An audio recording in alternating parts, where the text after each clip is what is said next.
Deep beneath the streets of Tokyo, the Nexus 9 server hub processes 60 trillion bits of data every second. It is a sterile, oxygen-depleted environment protected by an energen gas suppression system that can snuff out a fire and a human life in 30 seconds. When a freak hardware short-circuit triggered a total system lockdown and a lethal gas discharge, a lone technician was trapped in the dead zone, his oxygen tank failing.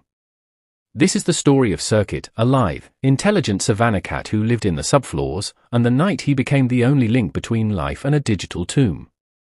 The Guardian of the Dead Zone. Chapter 1: The Ghost in the Machine.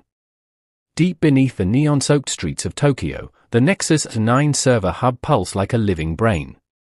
It is a subterranean cathedral of glass, steel, and fiber optics, housing 60 trillion bits of data that fuel the city's banks, transit, and power grids.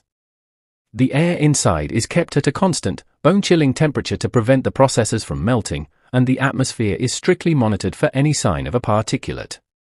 It is a world where humanity is the minority, replaced by the humming, rhythmic presence of a global network that never sleeps.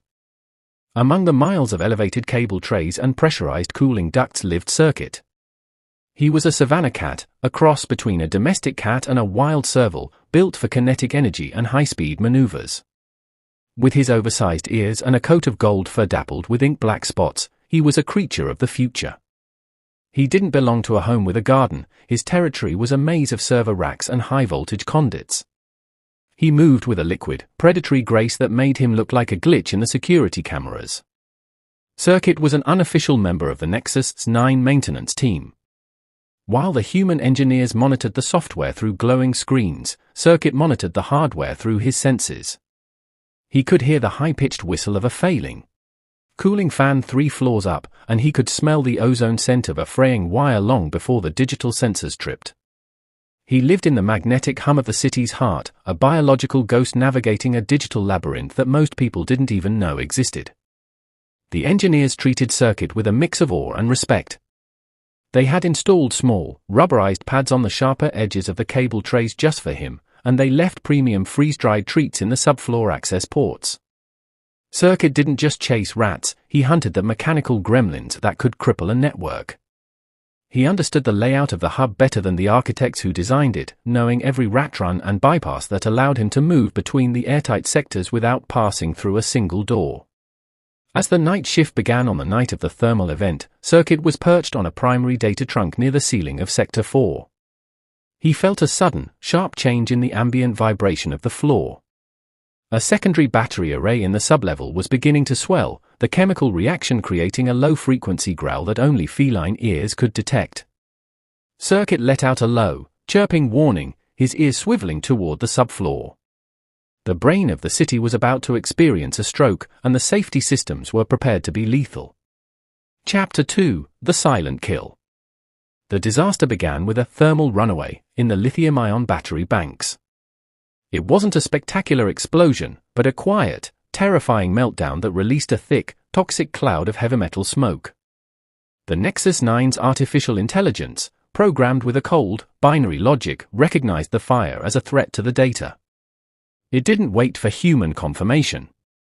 Within microseconds, the AI initiated a total lockdown, slamming the titanium blast doors shut and activating the energen gas suppression system.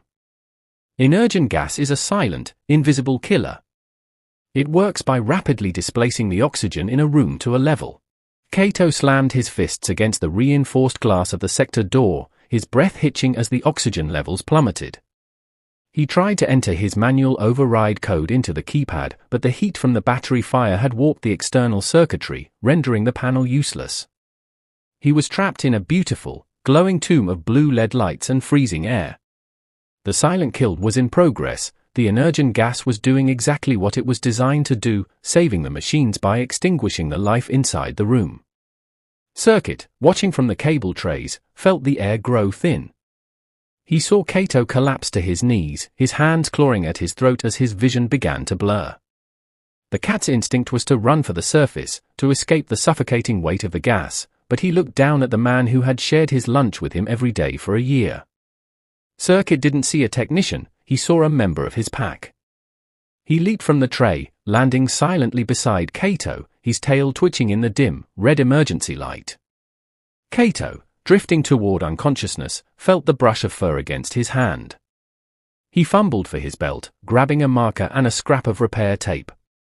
With the last of his strength, he scribbled the emergency bypass code for Sector 4 and pressed it onto Circuit's collar. "Go, Circuit," he wheezed, his lungs burning. "Find help." He slumped against the door, his eyes closing as the oxygen level hit 10%. The cat looked at the man, let out a sharp, decisive meow, and vanished into the floor vents. Chapter 3: The Path of Least Resistance. Circuit knew that cable veins, a network of narrow, 3-inch conduits used for high-speed fiber optic lines that bypassed every pressure seal in the building. To a human, these conduits were invisible, hidden behind miles of steel plating. To a savanna cat, they were a high-speed highway. He dove into the darkness of a vertical data shaft, his claws clicking against the plastic casing of the wires. He wasn't just moving, he was a silver-spotted blur of adrenaline, navigating by the smell or of the fresh air intake 3 floors above. The data throat was a nightmare of static electricity and heat. The massive amount of information flowing through the cables created a magnetic field that made Circuit's fur stand on end, sending tiny sparks of blue light dancing across his coat. The space was so narrow he had to pull his shoulders in, his whiskers brushing against live high-voltage lines that hummed with a dangerous energy. One wrong move would result in instant electrocution, but Circuit didn't hesitate. He was the only link between the dead zone and the world above. He reached a junction where a cooling fan had jammed, creating a pocket of intense heat. The plastic insulation on the wires was beginning to melt, filling the narrow space with acrid smoke. Circuit felt his own lungs begin to burn, but he used his powerful hind legs to kick through a thin partition of fiberglass, breaking into a secondary ventilation duct. He was a creature of kinetic energy, his wild serval ancestry giving him a lung capacity and a heart rate that could withstand the stress of the high-speed climb. The journey was a vertical marathon. He climbed through the skeleton of the hub, passing the massive coolant tanks and the vibrating power transformers. Every time he reached a sealed junction, he found the one mousehole or unsealed rivet that allowed him to pass. He was a biological glitch in an airtight system, the only thing in the Nexus 9 that the AI hadn't accounted for. He was the path of least resistance, moving through the heart of the machine to save the man who lived within it. He finally reached the subfloor of the security command center. He could hear the muffled voices of the security team through the floorboards, their tone frantic as they argued with the RA's lockdown protocols. Circuit found the narrow exhaust vent for the main computer rack and squeezed through the metal slats. He emerged into the room like a silver ghost, his fur black with soot and his eyes wide with the intensity of the run. He had breached the most secure room in the city. Chapter 4: The Fiber Optic Sprint. The security team was staring at a wall of critical failure screens, their faces illuminated by the red glow of the lockdown alerts. "We can't override Sector 4, the lead officer shouted. "The AI has classified the fire as a level 5. It won't vent the energen until the thermal sensors hit 0. They were watching Kato on the monitors, a still figure slumped against the glass, and they were powerless to help. The digital logic of the building had decided that one human life was worth less than the integrity of the data. Suddenly, a silver-spotted cat leaped onto the primary command console, his weight triggering a cascade of motion sensors. The guards reached for him, but Circuit was too fast. He danced across the keyboards, his paws hitting keys at random, causing a series of windows to pop up on the main screen. He wasn't just playing, he was making himself impossible to ignore. He stood on an emergency override key, his tail lashing back and forth, until the lead officer saw the scrap of tape stuck to his collar. "Wait! Look at the cat," the officer yelled, leaning in. He peeled the tape from Circuit's fur, staring at the scribbled, messy numbers. "It's a manual bypass code. Kato must have given it to him." The room went silent for a heartbeat as the realization hit them. The code was a backdoor into the RA's central logic, a sequence that would force the vents to open regardless of the fire status. The technician had used the cat as a living data packet to deliver his final message. The officer's fingers flew across the keyboard, entering the numbers. For a moment, the system resisted, the AI fighting to maintain the vacuum. Then, a green success light flashed across the screens. Override C. Confirmed. Sector for venting. Atmospheric scrubbers at 100%. On the monitors, they saw the white clouds of energon being sucked out of the room, replaced by the roar of fresh, oxygenated air. Kato's chest gave a sudden, violent heave as his body reacted to the life-giving oxygen. Circuit didn't wait for the applause. He leaped off the console and ran back to the floor vent, disappearing into the subfloors as quickly as he had arrived. He didn't want a medal, he wanted to get back to the man who shared his salmon. He navigated the cable veins, once more, moving downward with the current of the fresh air he had just released. He was the fiber optic sprint, the living bridge between the digital world and the human heart. Chapter 5: The Override. By the time the medical team breached the blast doors of Sector 4, the lithium fire had been suppressed and the air was clear. They found Kato on the floor, his breathing ragged but steady. He was alive, though his lungs would need weeks to recover from the chemical exposure. As they lifted him onto a stretcher, he looked around the room with blurred eyes. "The cat," he whispered, his voice a dry rasp. Did Circuit make it out?" A soft, rhythmic purr answered him. Circuit emerged from a gap beneath a server rack, his silver fur matted with grease and static burnt at the tips. He jumped onto the stretcher, settling his weight onto Kato's chest like a warm, living anchor. The medics tried to move the cat, but Kato gripped his fur, a small smile touching his lips. The savannah cat didn't move, he stayed right there, his purr vibrating through Kato's ribs with the intensity of a small engine. The story of the Guardian of the Dead Zone became a legend within the tech world. The Nexus 9's AI was eventually reprogrammed with a human life priorities patch, and the engineers realized that their sterile, machine-perfect world had a fatal flaw. It lacked the intuition to handle the unexpected. They realized that Circuit wasn't a pet or a pest, he was the most sophisticated safety sensor in the building.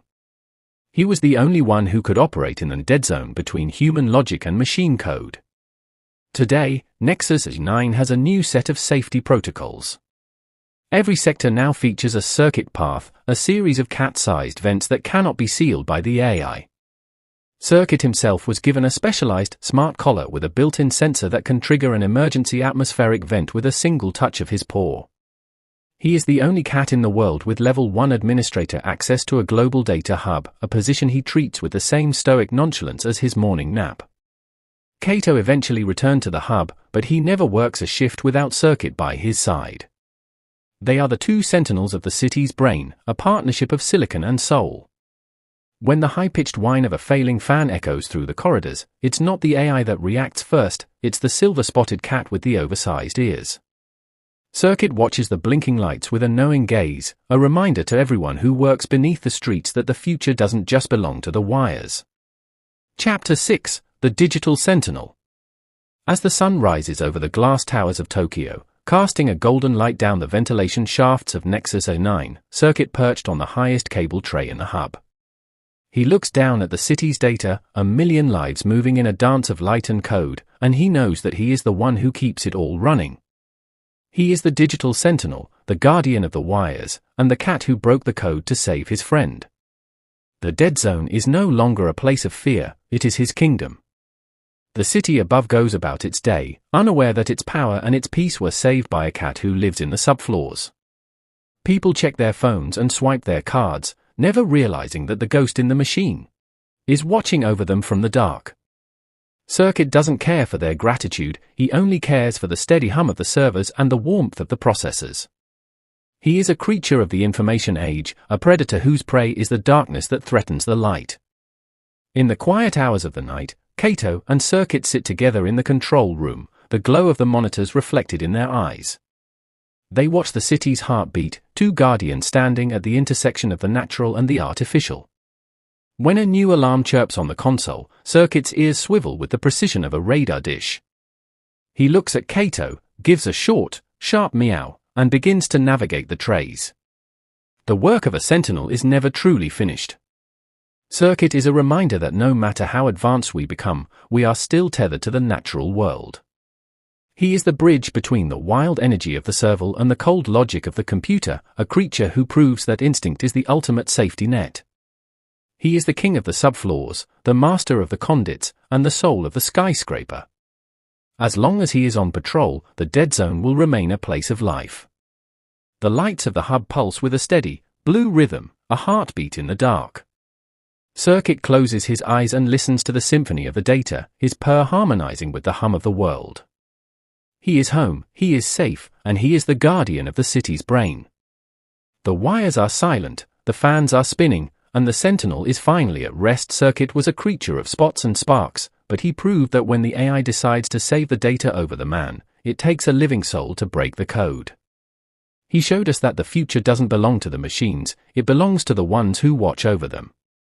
If Circuit's high-tech rescue at the heart of the city gave you a jolt, hit that like button and subscribe to pause that saved lives. We bring you the most thrilling animal legends of the modern age.